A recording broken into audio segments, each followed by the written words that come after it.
जोधपुर के होशियार से खबर आपको बता रहे हैं। बरड़ों का बास में अल सुबह दो पक्षों में भिड़ंत हुई है। आपसी विवाद में 3 गाड़ियां क्षतिग्रस्त हो गईं। 2 लोग भी गंभीर रूप से घायल हुए हैं। घायलों को प्राथमिक उपचार के बाद जोधपुर के लिए रेफर किया गया है। वहीं सूचना मिलते ही पुलिस मौके पर पहुंची है। एक लड़की के कथित अपहरण को लेकर विवाद हुआ था। पुलिस मामले की जांच में जुटी है। घायलों को प्राथमिक उपचार के बाद जोधपुर के लिए रेफर कर दिया गया है। अल सुबह 2 पक्षों में भिड़ंत हुई। जोधपुर के ओशिया से खबर आपको बता रहे हैं। बरड़ों का बास में अल सुबह 2 पक्षों में जोरदार भिड़ंत हो गई। आपसी विवाद में 3 गाड़ियां क्षतिग्रस्त हुई हैं।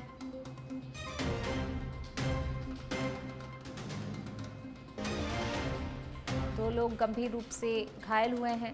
ओशिया से खबर आपको बता रहे हैं, जहां 2 पक्षों में भिड़ंत हो गई। घायलों को प्राथमिक उपचार के बाद जोधपुर के लिए रेफर किया गया है।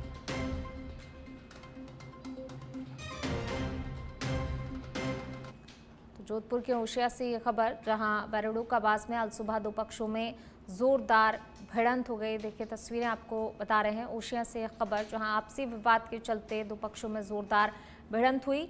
इस दौरान 2 लोग भी गंभीर रूप से घायल हुए हैं। हालांकि घायलों को जो है प्राथमिक उपचार के बाद जोधपुर के लिए रेफर किया गया है। वहीं घटना की जानकारी मिली जैसे ही तो पुलिस भी मौके पर पहुंची है। बरड़ों का बास की ये घटना, जहां अल सुबह 2 पक्षों में विवाद हो गया। आपसी विवाद में ये 3 गाड़ियां पूरी तरह से क्षतिग्रस्त हुई हैं।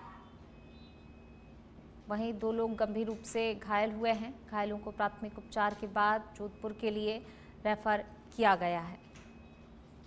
घटना की जानकारी पुलिस को मिली। पुलिस भी मौके पर पहुंची। इसके बाद से जांच पड़ताल कर रही है पुलिस।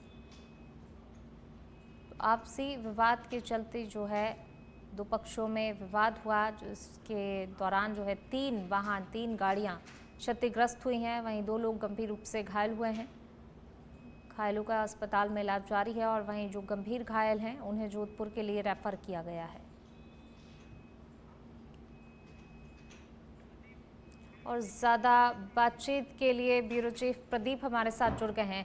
प्रदीप, क्या कुछ पूरा मामला है, विस्तार से बताएं। किस चीज़ को लेकर विवाद हुआ और कब से ये क्या कोई पुराना विवाद चला रहा है जिसके चलते ये जो 2 पक्षों में विवाद हुआ है, गाड़ियां क्षतिग्रस्त हुई हैं? जी पूनम, जिस तरह से दृश्य इस वक्त दिख रहा है उसमें 2 परिवार के लोगों में आपसी मतभेद को लेकर काफी लंबे समय से विवाद चल रहा था। उसी विवाद के चलते आज गाड़ियों में काफी तोड़फोड़ की गई है। तोड़फोड़ करने के साथ ही 2 लोगों को घायल हुए हैं। उन घायलों का प्रथम दृष्टिया उपचार जोधपुर के सैटेलाइट अस्पताल में चल रहा था, लेकिन उनको रेफर कर दिया गया है। लंबे समय से काफी विवाद इनके बीच में चल रहा था और विवाद के चलते ही आपसी झगड़ा हुआ था। जी पूनम। प्रदीप, लंबे समय से विवाद चला आ रहा था। हालांकि क्या इस तरीके की चीजें इन परिवारों में पहले भी हुई हैं और क्या ये मामला जो है अधिकारियों के संज्ञान में भी लाया गया क्या पहले इस तरीके से, जब लंबे समय से विवाद चला आ रहा है तो? जी पूनम, अवश्य अगर देखा जाए तो जिस तरह से परिवार में लंबे समय से जो विवाद था और विवाद को लेकर जब पुलिस भी मौके पर पहुंची थी, लेकिन जिस तरह से हालात बने थे उसमें काफी गाड़ियों के साथ में तोड़फोड़ और गंभीर चोट लगना, इन सारी बातों को लेकर पुलिस ने भी प्रतिक्रिया लिया है और दोनों की तरफ से शिकायत पुलिस थाने में दे दी गई है। प्रथम उपचार जो है वो जोधपुर के सैटेलाइट अस्पताल में उपचार प्रारंभ किया गया था, जो गंभीर से उसका रेफर किया गया था। लेकिन सबसे महत्वपूर्ण बात है, जो विवाद था वो काफी पुराना विवाद था और उसके चलते आपस में इनका झगड़ा हुआ था। जी, और वहीं जो गंभीर रूप से घायल हैं, जिन्हें जोधपुर के लिए रेफर किया गया है, उनकी स्थिति के बारे में कोई अपडेट है? जी पूनम, अभी जो हालात है उनकी स्थिर बने हुए हैं और मेडिकल भी उन लोगों का करवा दिया गया है। जी, शुक्रिया प्रदीप इस तमाम जानकारी को साझा करने के लिए। और इसी बीच रुक करते हैं अगली खबर का। हनुमानगढ़ से खबर आपको बता रहे हैं, लापता किशोर की बरामदगी का मामला। हिंदूवादी संगठनों ने टाउन के ओवर ब्रिज के पास चक्का जाम किया। समाज विशेष के युवक पर लव जिहाद के आरोप लगाए हैं। टाउन पुलिस पर 9 दिनों से कार्रवाई न करने के आरोप लगाए गए हैं। हिंदूवादी संगठनों के साथ परिजनों ने पुलिस के खिलाफ नारेबाजी की है। चक्का जाम होने से वाहन चालकों को परेशानी का सामना भी करना पड़ रहा है। हनुमानगढ़ से ये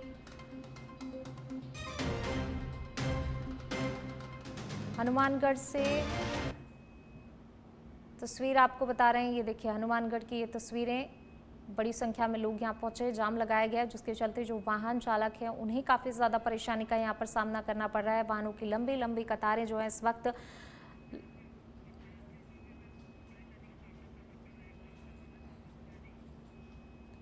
तो देखिए ये तस्वीरें हनुमानगढ़ से आपको बता रहे हैं। लापता किशोरी की बरामदगी का ये मामला, टाउन के ओवर ब्रिज के पास जो है बड़ी संख्या में लोग एकत्रित हुए, इन्होंने चक्का जाम कर दिया है। समाज विशेष के युवक पर लव जिहाद के आरोप इनकी तरफ से लगाए गए हैं। पुलिस पर 9 दिनों से कार्रवाई न करने के आरोप भी इनके द्वारा लगाए गए हैं।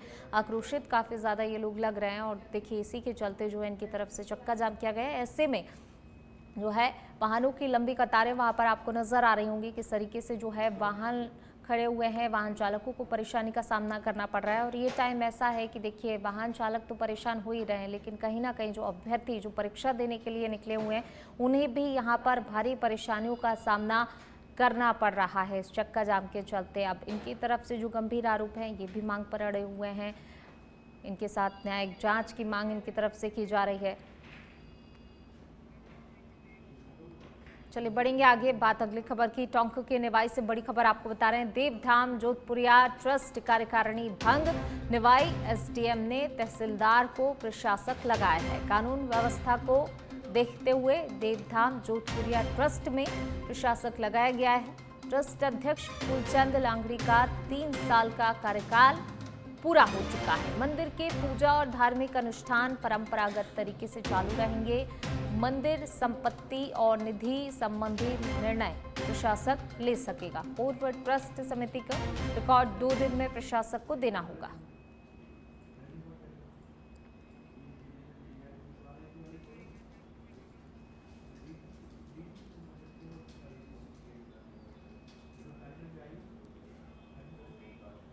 चलिए बढ़ेंगे आगे, बात अगली खबर की। जयपुर से खबर आपको बता रहे हैं। भजनलाल सरकार कैबिनेट की बैठक होनी आज। मुख्यमंत्री भजनलाल शर्मा पहुंचे हैं सीएमओ और अब से थोड़ी देर में कैबिनेट की बैठक शुरू होगी। मुख्यमंत्री की अध्यक्षता में कैबिनेट की बैठक होगी। कैबिनेट बैठक के बाद मंत्री परिषद की भी बैठक होनी है, यानी लगातार एक के बाद 2 बैठकें होंगी। पहली कैबिनेट की बैठक, उसके बाद मंत्री परिषद की बैठक भी होगी। प्रधानमंत्री नरेंद्र मोदी के राजस्थान दौरे पर इस बैठक में चर्चा होगी। शहरी और ग्रामीण सेवा शिविरों पर भी कैबिनेट में मंथन होगा। राजस्व, ऊर्जा और कार्मिक विभाग के कई एजेंडों पर इस बैठक में चर्चा संभव है। वहीं शिक्षा मंत्री मदन दिलावर, कैबिनेट मंत्री अविनाश गहलोत कैबिनेट मीटिंग के लिए पहुंचे हैं। तो देखिए अब से थोड़ी देर बाद कैबिनेट की बैठक शुरू होगी। मुख्यमंत्री भजनलाल शर्मा सीएमओ पहुंचे हुए हैं। मुख्यमंत्री भजनलाल शर्मा की अध्यक्षता में अब से थोड़ी देर बाद कैबिनेट की बैठक शुरू हो जाएगी। तो मुख्यमंत्री की अध्यक्षता में कैबिनेट की बैठक होगी और कैबिनेट बैठक के बाद मंत्री परिषद की बैठक भी होनी है। जाहिर सी बात है कि प्रधानमंत्री नरेंद्र मोदी का दौरा होने वाला है और इसको लेकर जो है यहाँ पर चर्चा होगी। इस बैठक में प्रधानमंत्री नरेंद्र मोदी राजस्थान के दौरे पर आ रहे हैं और उससे पहले जो है उनके दौरे से पहले ये बैठक, उनके दौरे को लेकर इस बैठक में चर्चा भी होगी।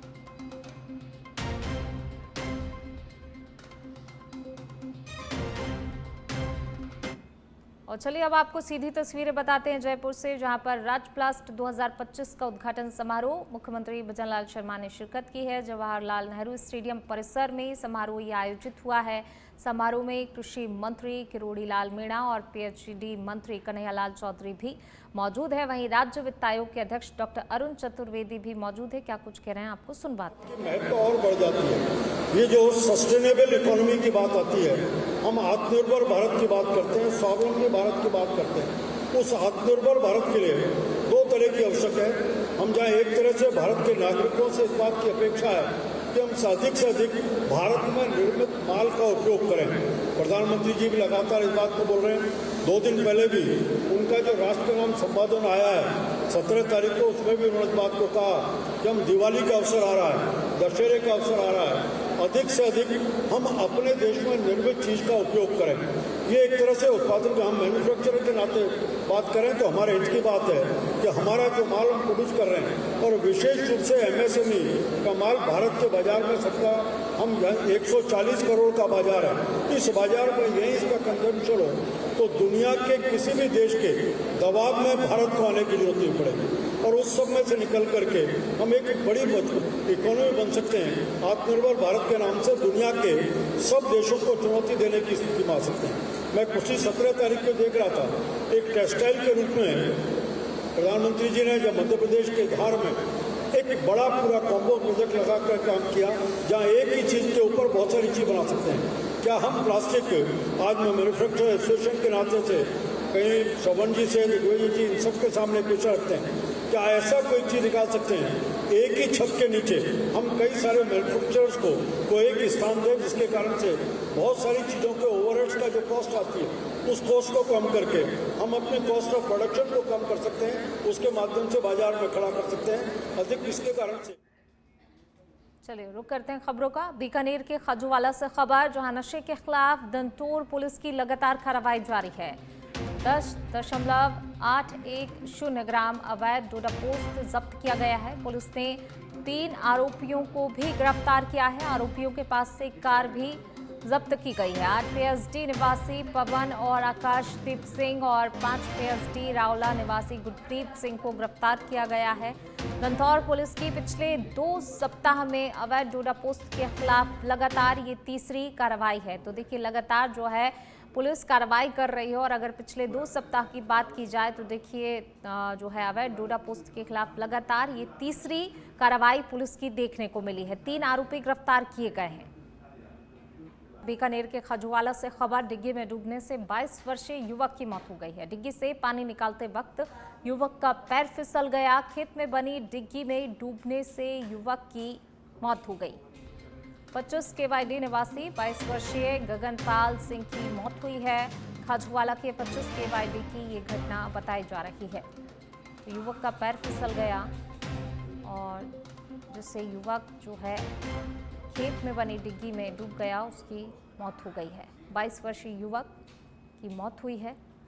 डिग्गी से पानी निकालते वक्त ये हादसा हुआ। युवक का पैर फिसल गया और डिग्गी में डूबने से उसकी मौत हो गई। 25 KYD की ये घटना बताई जा रही है।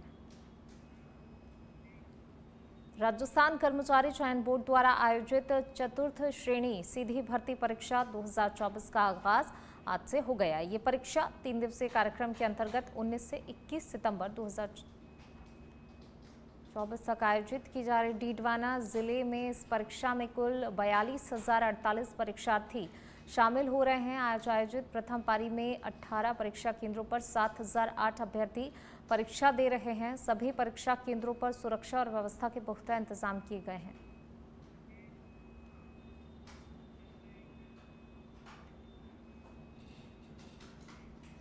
चित्तौड़गढ़ से खबर, 3 दिवसीय चतुर्थ श्रेणी सीधी भर्ती परीक्षा शुरू हुई। 3 दिनों में 30,096 अभ्यर्थी परीक्षा देंगे। प्रति पारी 5,016 अभ्यर्थी परीक्षा देंगे। 18 परीक्षा केंद्रों पर परीक्षा आयोजित की जा रही है। वहीं प्रत्येक परीक्षा केंद्र पर पुलिस का जाब्ता तैनात है। जिला और पुलिस प्रशासन पूरी तरह से अलर्ट मोड पर है।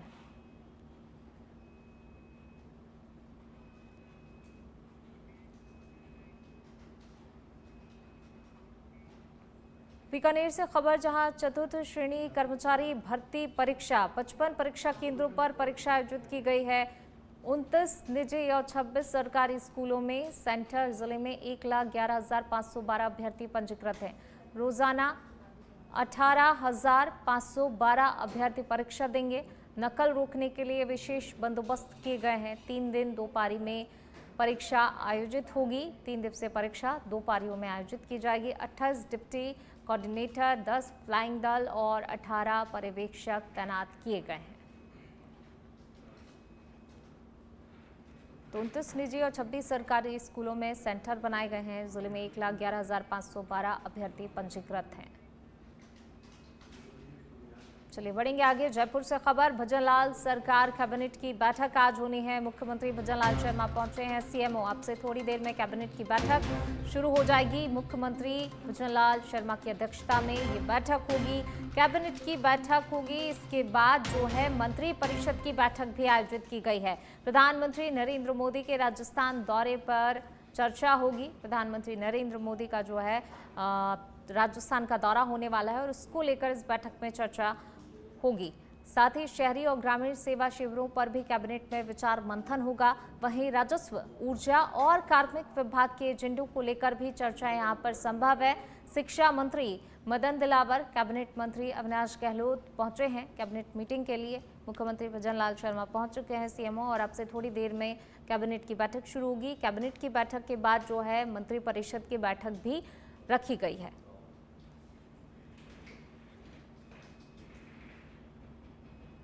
तो मुख्यमंत्री भजनलाल शर्मा की अध्यक्षता में बैठक होगी। प्रधानमंत्री नरेंद्र मोदी का राजस्थान का दौरा होने वाला है और इसको लेकर इस बैठक में चर्चा होगी। साथ ही कई अन्य महत्वपूर्ण मुद्दों को लेकर भी विचार विमर्श इस बैठक में किया जाएगा।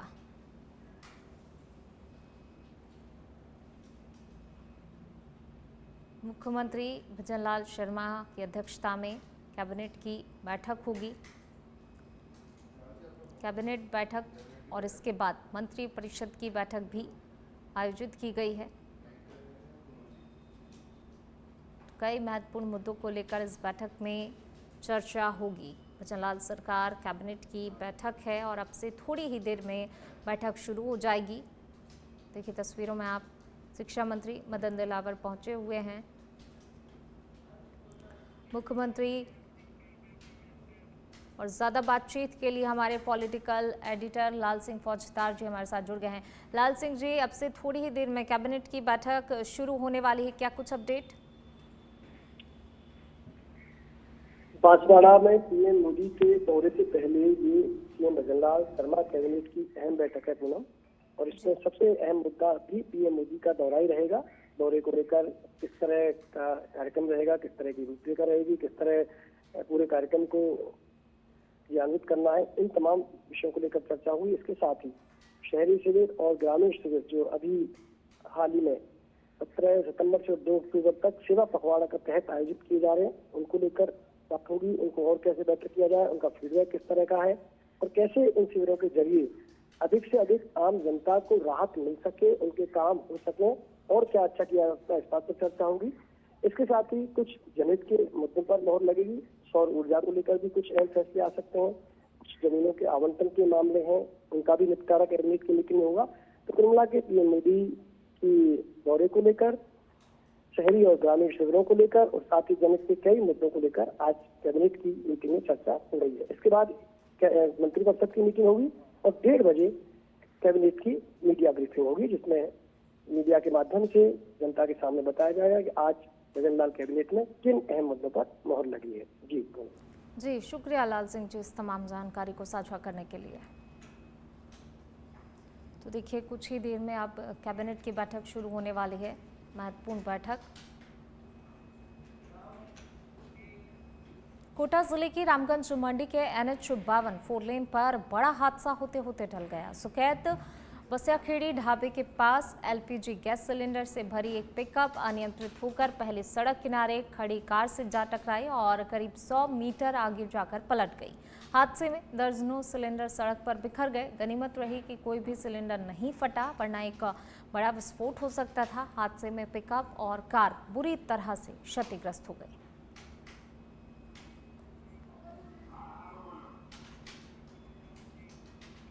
मसूदा पुलिस ने दोपहिया वाहन चोरों के खिलाफ बड़ी कार्रवाई करते हुए 2 शातिर चोरों को गिरफ्तार किया है। पुलिस ने उनके कब्जे से कुल 7 चोरी की मोटरसाइकिलें बरामद की हैं। इस कार्रवाई को अजमेर SP रतन सिंह, भूपेंद्र शर्मा और डिप्टी SP मसूदा सज्जन सिंह के सुपरविजन में अंजाम दिया गया।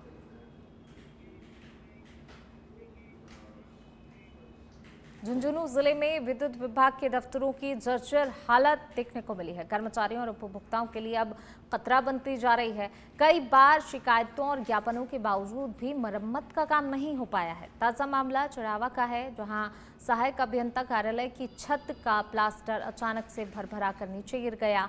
प्लास्टर गिरने के दौरान कार्यालय में कर्मचारी मौजूद नहीं थे, वरना एक बड़ा हादसा हो सकता था।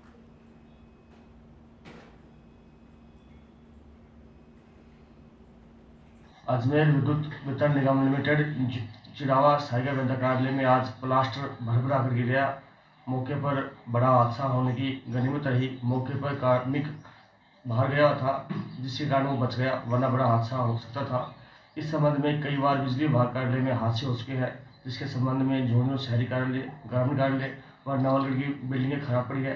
निगम प्रशासन को कई बार इस बारे में अवगत किया गया, लेकिन इस संबंध सिकराय उपखंड क्षेत्र के कुडेरा डूंगर बालिका विद्यालय में शिक्षकों की लापरवाही और अनुशासनहीनता से ग्रामीणों में भारी आक्रोश देखने को मिल रहा है। ग्रामीणों ने आरोप लगाया है कि विद्यालय में पदस्थ शिक्षक समय पर विद्यालय नहीं पहुंचते हैं। वहीं जो उपस्थित रहते हैं वे छात्राओं से पढ़ाई के बजाय दुकान से चाय पानी मंगवाने जैसे कार्य करवाते हैं। इससे विद्यालय का शैक्षणिक माहौल लगातार बिगड़ता जा रहा है और बालिकाओं की पढ़ाई भी बहुत हद तक प्रभावित हो रही है। ग्रामीणों की शिकायत पर ब्लॉक मुख्य शिक्षा अधिकारी ओम प्रकाश महावर विद्यालय पहुंचे। निरीक्षण के दौरान कार्यवाहक प्रधान अध्यापक मौके पर अनुपस्थित पाए गए, तो वहीं 3 शिक्षक परीक्षा ड्यूटी के कारण विद्यालय में मौजूद नहीं थे। बीईओ ने कार्यवाहक प्रधान अध्यापक की गैरहाजिरी और लापरवाह कार्यशैली पर गंभीर नाराजगी जताई है।